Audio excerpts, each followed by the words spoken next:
Bismillahirrahmanirrahim. Assalamualaikum warahmatullahi wabarakatuh. Alhamdulillah.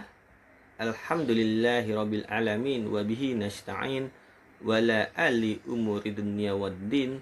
Wassalatu wassalamu ala ashrafil anbiya'i wal mursalin.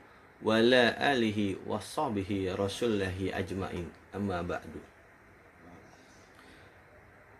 Saat ini kita sudah berada di penghujung bulan Ramadan, yang mana sudah hampir sebulan penuh kita melaksanakan ibadah puasa, melaksanakan ibadah sholat sunnah taraweh, dan menjalankan ibadah-ibadah sunnah yang lainnya.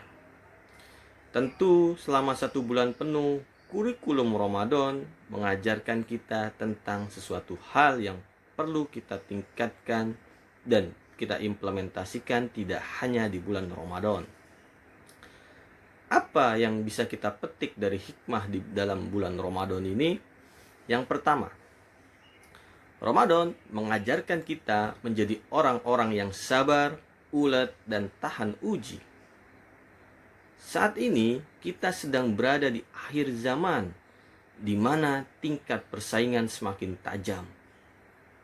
Perekonomian semakin sulit. Akibat persaingan yang semakin tajam, orang sering kehilangan kesabaran. Oleh karena itu, puasa mendidik kita untuk menjadi orang yang sabar. Walaupun haus mencekik leher, kalau belum waktunya buka, tetap kita sabar menunggu waktunya berbuka puasa. Dari segi sejarah, tentunya bangsa kita terkenal dengan kesabarannya. 350 tahun kita dijajah Belanda, sabar. Pada masa era Orde Baru, kita sabar.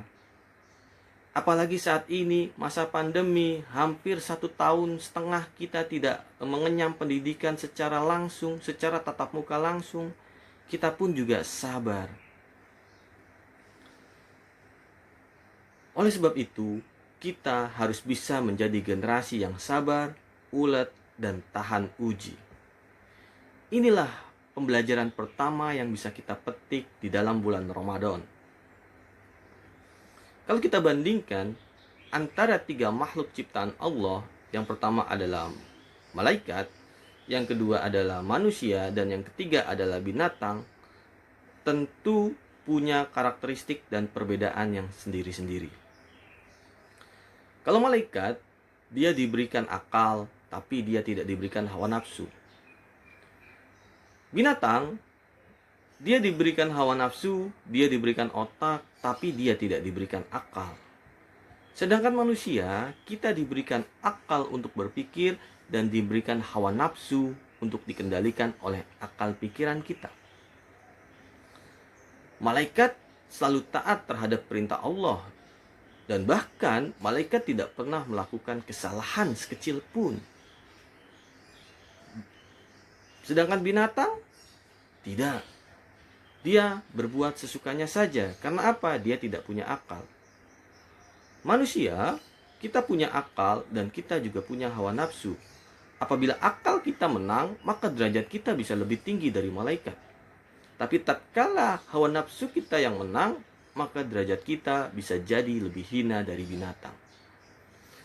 Oleh sebab itu, di bulan puasa ini selama 1 bulan penuh, tingkat kesabaran kita harus bisa lebih meningkat kembali di bulan-bulan yang akan datang.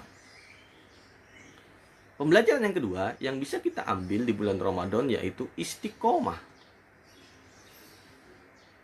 Sulit sekali pada saat ini kita mencari orang-orang yang istiqomah, taat terhadap perintah Allah, konsisten terhadap perbuatannya, konsisten terhadap sebuah perilakunya.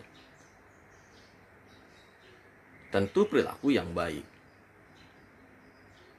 Dalam Al-Quran diajarkan tentang ya ayyatuhan nafsu mutmainnah irji'i illa rabbika radiyah mardiyah fazghuli fi ibadi wadakhuli jannati.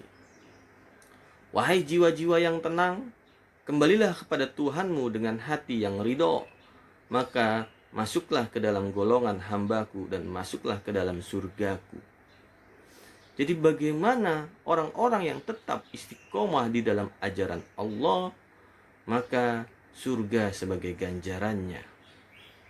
Walaupun sesulit-sulitnya di dunia kita hidup, tentu jangan sampai kita menggadaikan agama. Karena apa? Jaminan surga terhadap orang-orang yang istiqomah.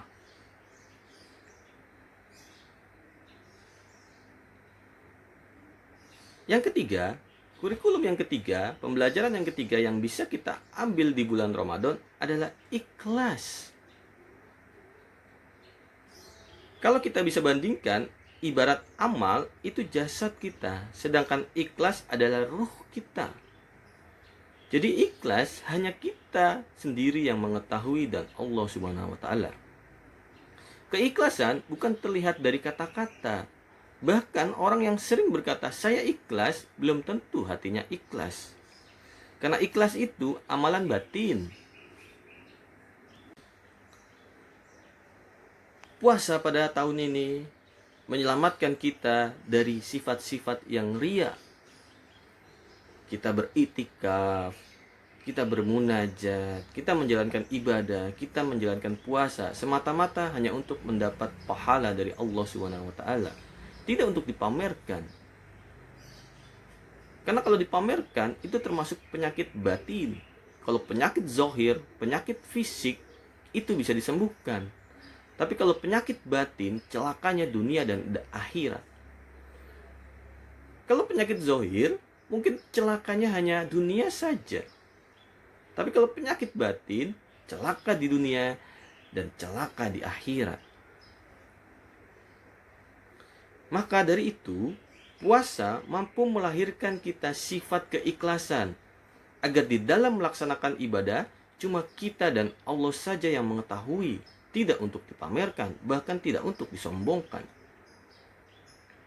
Tidak ada tuh di akhirat nanti malaikat bertanya, kamu kenapa masuk neraka? Kanker tat. Tidak ada. Oleh sebab itu, kita harus bisa menjaga penyakit-penyakit tadi, penyakit hati kita.